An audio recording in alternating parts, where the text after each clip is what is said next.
And I think a little bit of a misconception is just because your business is seasonal, your marketing should be too. For example, we have a landscape materials type client, and the original thought was, hey, it's winter, we're closed. Why are we going to do marketing? Well, that's actually the time where we write some content about the upcoming spring, about things you can do as soon as the snow melts to prep your yard for planting and mulch and rock and all those things that go into it. So just because your business is not technically open, you can still be warming up the oven, so to speak.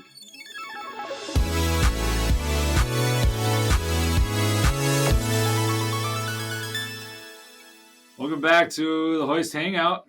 And of course, we are talking all things digital marketing. It's Ryan, Ellen, and Darren, and search engine optimization, SEO, as many people call it, is obviously the process of optimizing your website so search engines will recognize it as authoritative and relevant for users.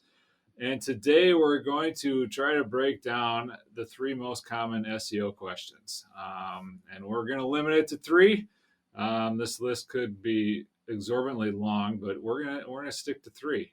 So as everyone knows, there's so many things that go into SEO. So today, the three questions that we're going to cover are: what does go into SEO? Why does it take so long to see results? And when can you stop SEO? So we'll start off by answering that first question. What exactly does SEO involve? And for simplicity, we're going to break this part of the discussion down into two branches. And we'll call those branches on-page SEO and off-page SEO. This basically has to deal with whether the tactics that are used to improve a website's search engine optimization occur on the website or off the website. So another way to look at this is on-page SEO relates to optimizations that you, the website owner, can control and perform on your own site. And off-page SEO, on the other hand, is what others think about your site. So let's jump into the first branch that I mentioned of on-page SEO. So this is, again, optimizing elements on your website or items that you can control. So what are some things that you can control? Well, first of all, you can control the page content. As the website owner, you can make sure that your content is authentic. You can make sure it's unique. You can make sure it's different. You can make sure it's useful to the user. All those things is what you can control. A good way to gauge if your page content is useful to the user is to ask yourself, are people who visit my website likely to hit the back button and choose a different result, or are they likely to stay? If they're going to hit that back button right away, it's probably not very useful to them. But if they hang around, explore, you may be onto something. So page content, that's obviously one thing that we all can control and is an on-page SEO element. Next question, does the page provide a great user experience? Obviously, you want the page elements easily consumed and understood by users.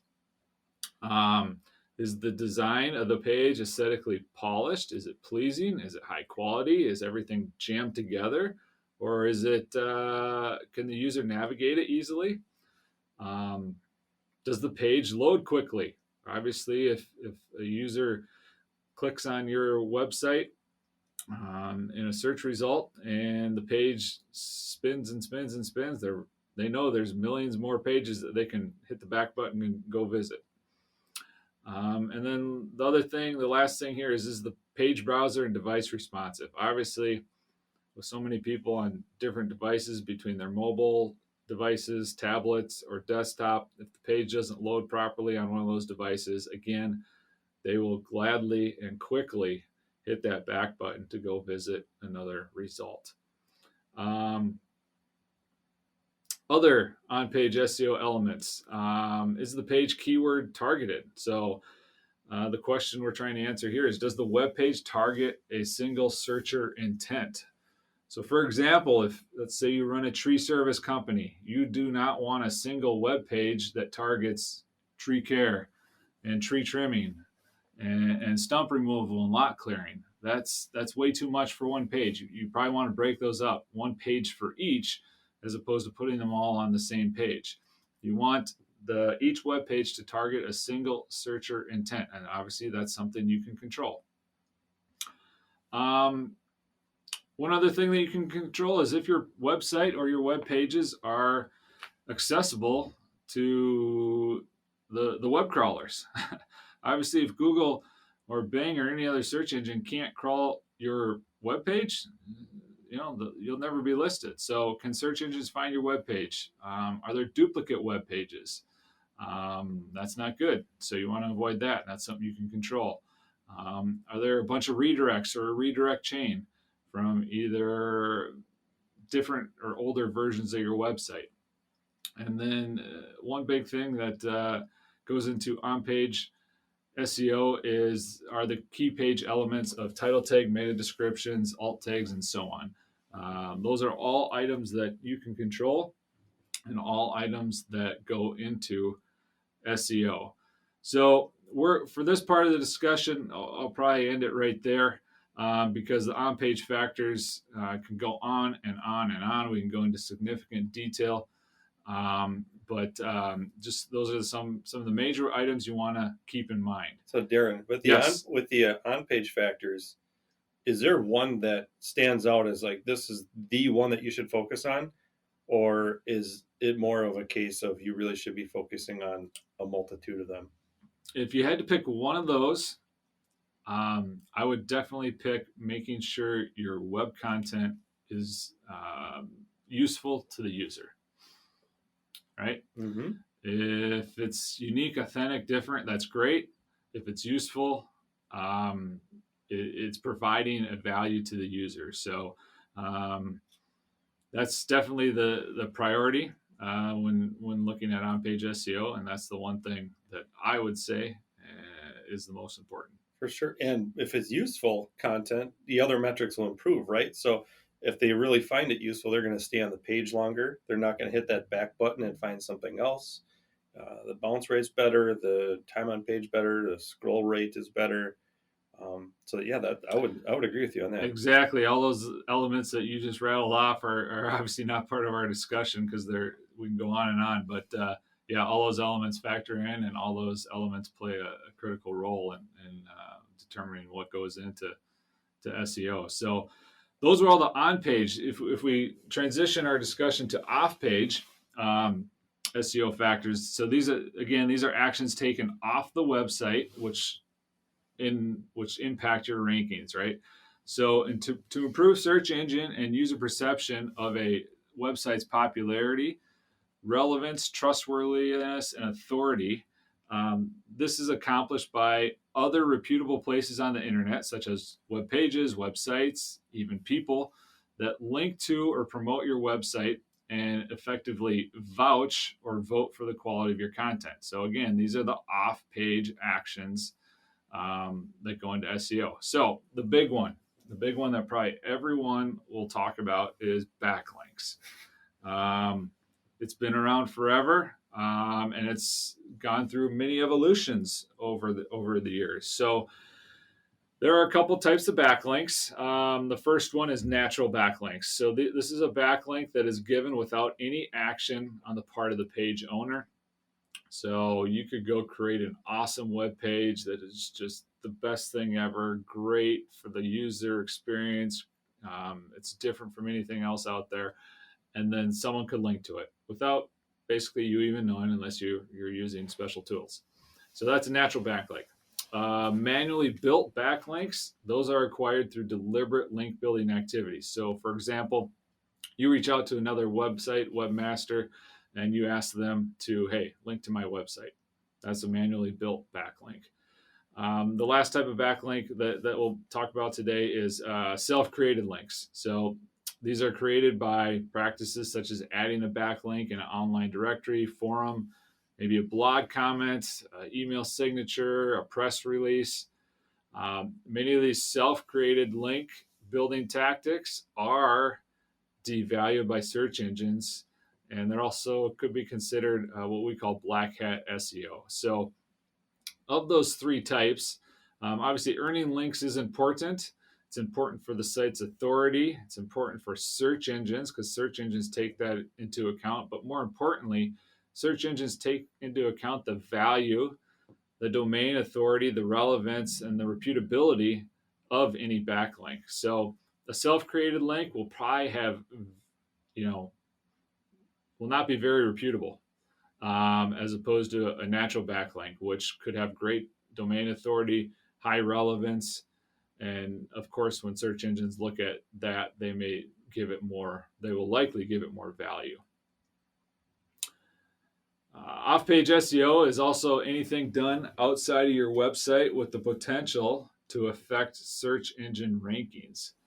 So building links that we just talked about is the most obvious example of that, but there are many other off-page factors besides links that we'll call, and we'll call these non-link off-page factors. So these are instances where there isn't a link involved. So let's say you have a great, very reputable business, and your business gets mentioned many times.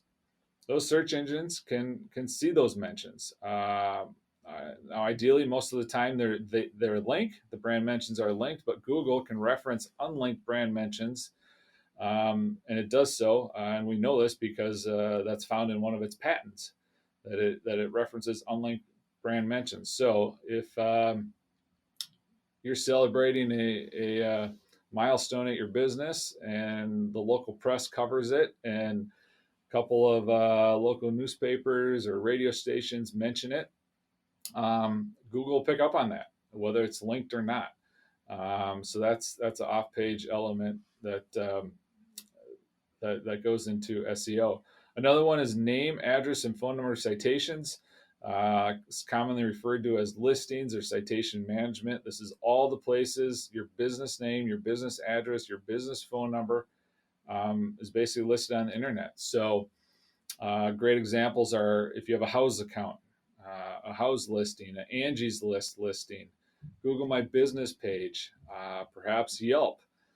Your name, your address, your phone number can all be listed there, and search engines will pick up on that. Online reviews. We talked about off-page elements being instances where people kind of vouch or vote for your business. Online reviews, that's a great vote for your business, especially those 5-star reviews. So the more positive and more genuine reviews that are out there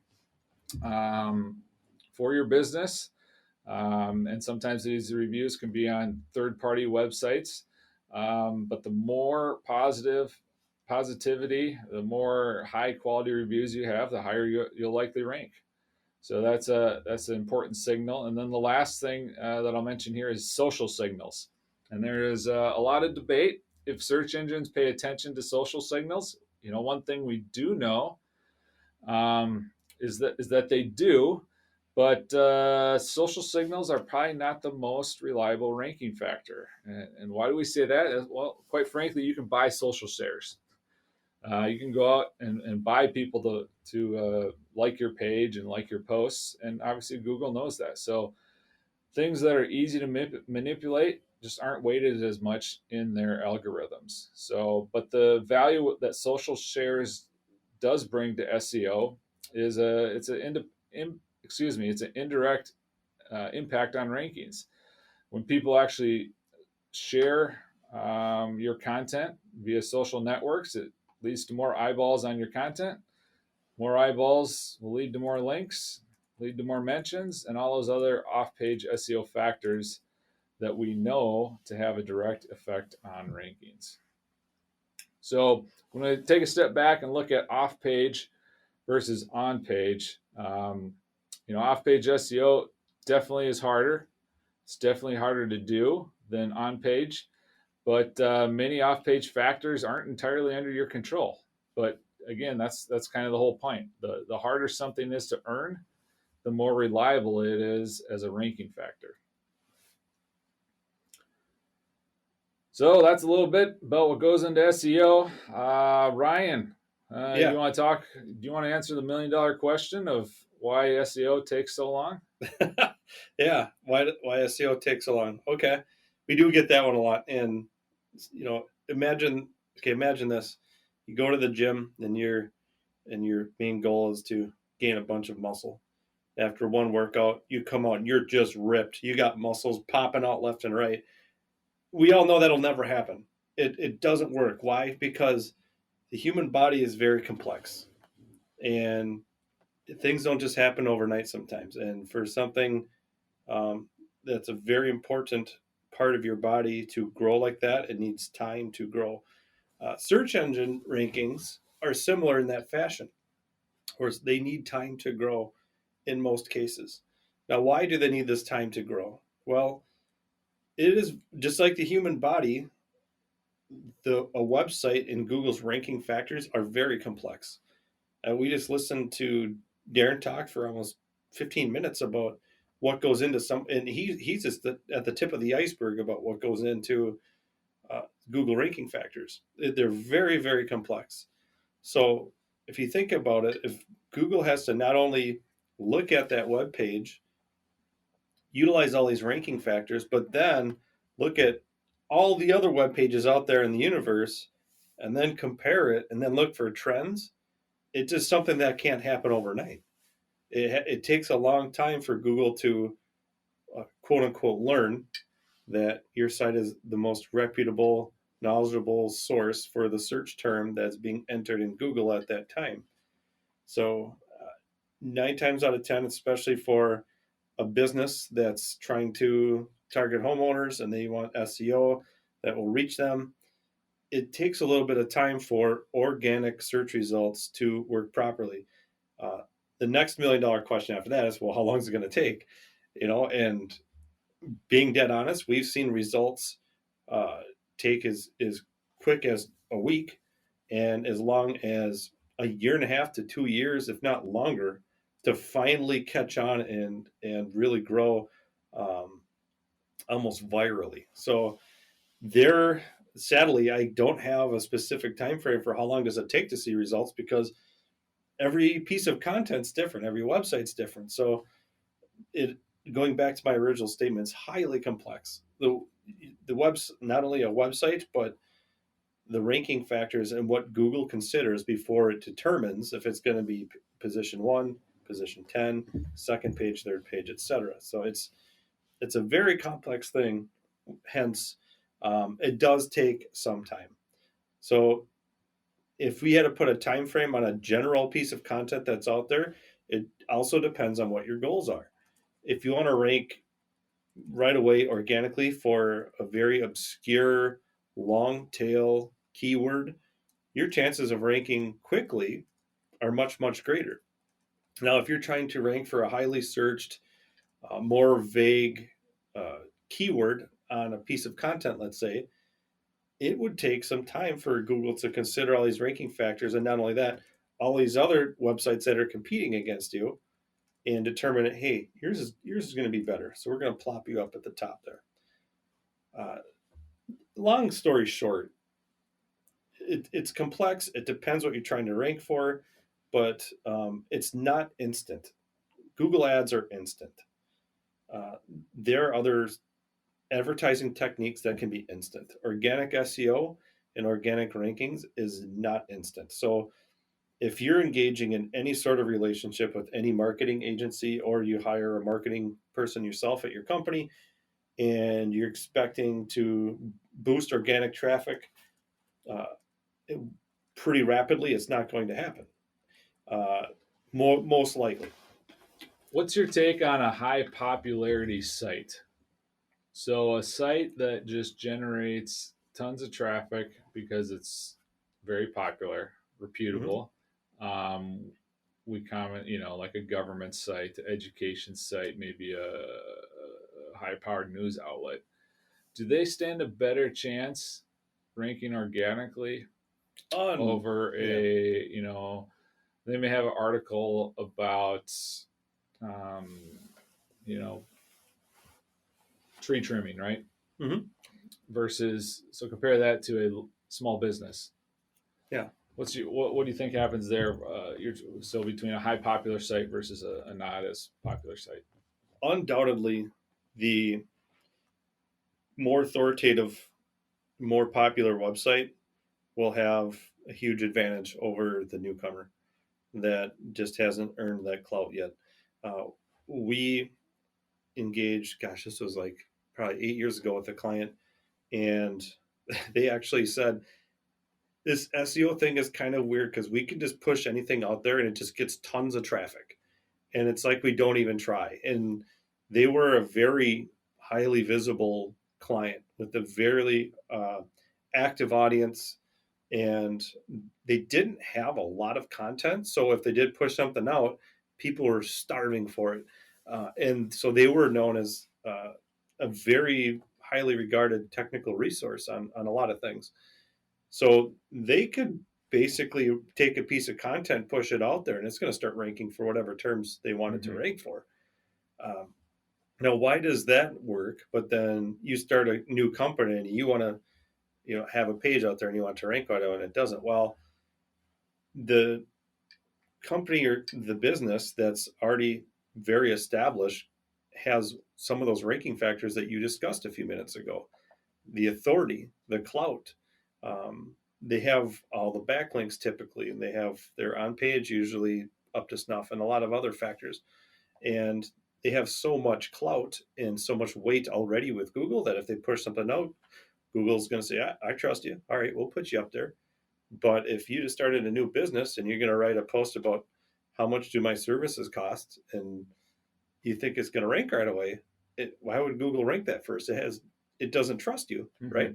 So to answer your question, yes, the more highly visible, more authoritative sites definitely have a huge edge on getting organic content ranking and getting organic traffic versus any newcomer or website that doesn't have a big following or doesn't get a lot of traffic.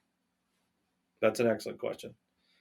So yeah, I think going back to that, it does take a while to rank organically for smaller businesses that are uh, just new to the SEO game, trying to write a piece of content that's um, trying to rank against a lot of competition that's out there. It does take some time, but if they're highly authoritative, it can rank quicker. But it also levels the playing field to some degree.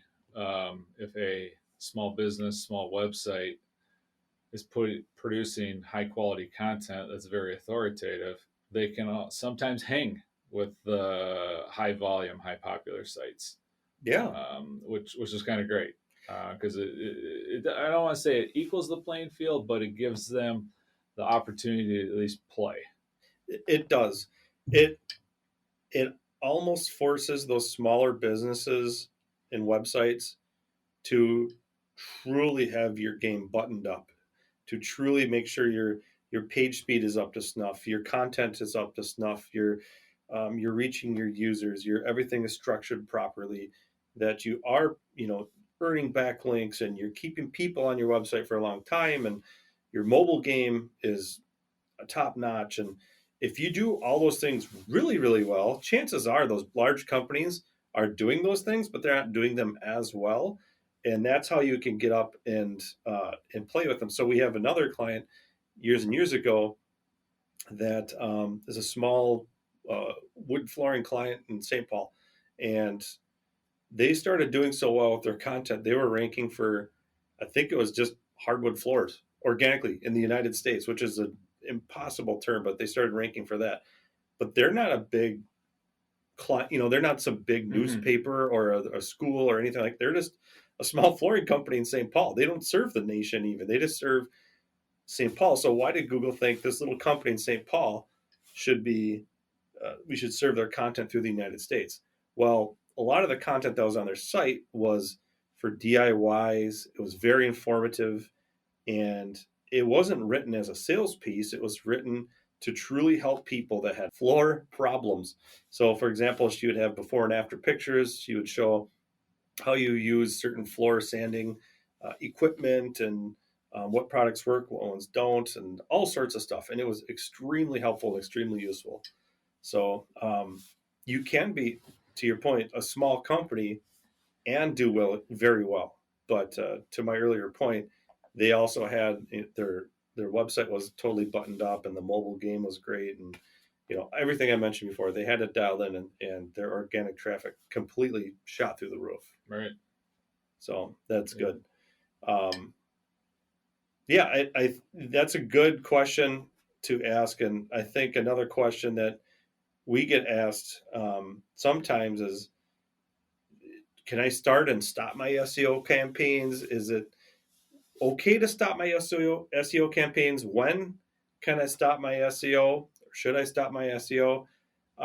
So I'm going to kick that over to Ellen, because you can answer that probably a lot better than I can right now. So um, if somebody comes up and says, when can I stop SEO?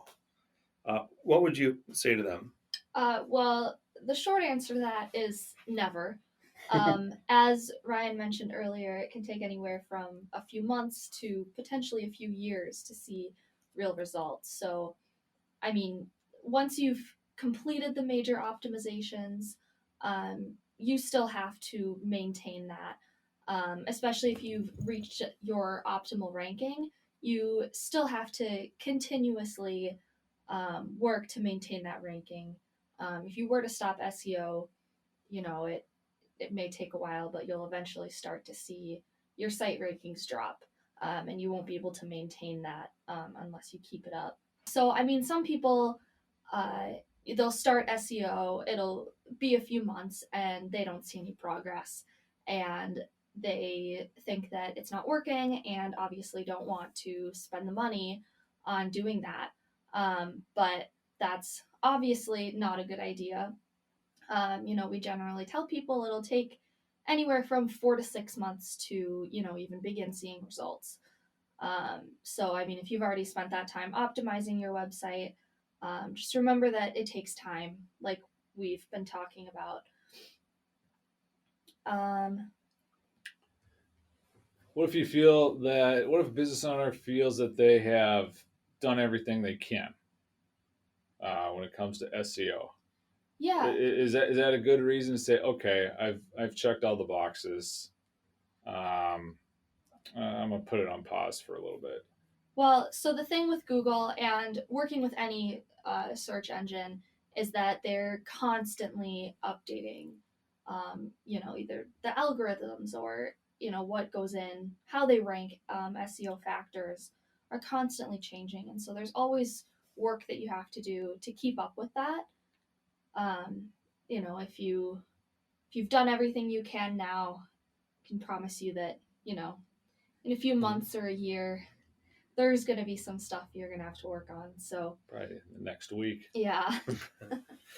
So that's an interesting uh, point, though, that you brought up. That, I mean, you should always be working on your SEO. You should not shut it off. And I agree with that. I think we've seen too many times where it's like, oh, we're in a great spot, we can shut it off, and all of a sudden down the line they're like, wait, what happened? So I totally agree with you. Now, is there a time and a place for seasonality?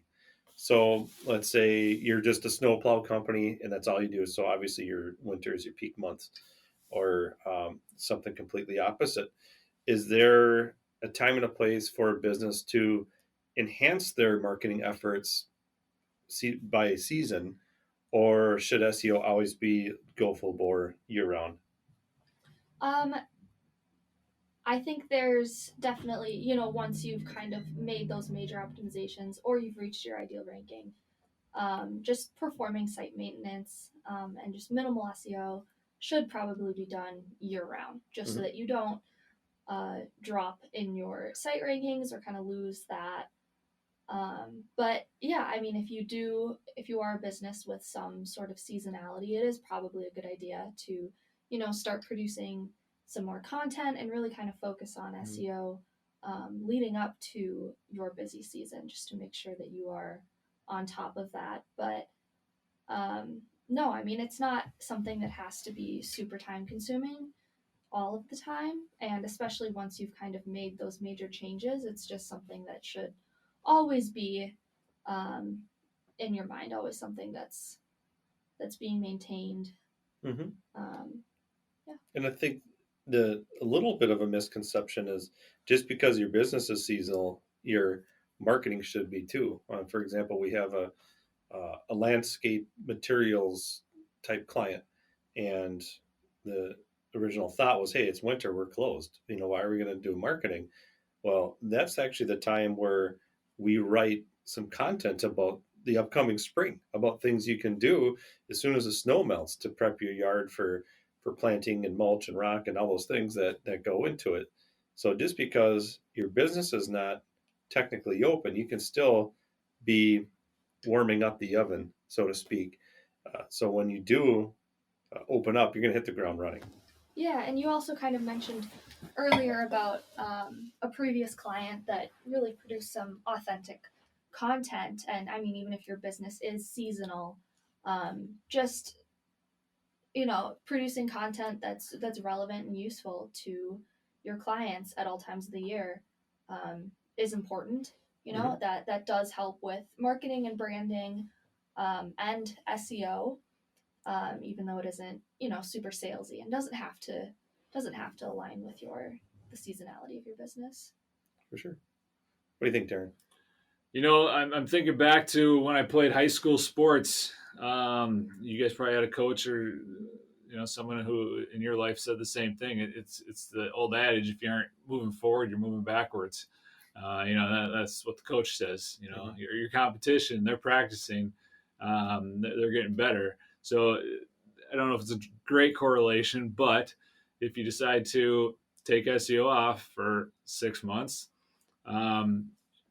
it'll probably affect you a little bit, but also keep in mind what is your closest competitor doing? If they aren't taking it off, they're moving ahead of you. So in today's market, it's probably safe to say that everyone should be doing some SEO to have a digital presence to be found online. So yeah, I think it does apply that if you aren't moving forward, you're probably moving backwards. And if you do take some time off, just know that others are probably going to pass you.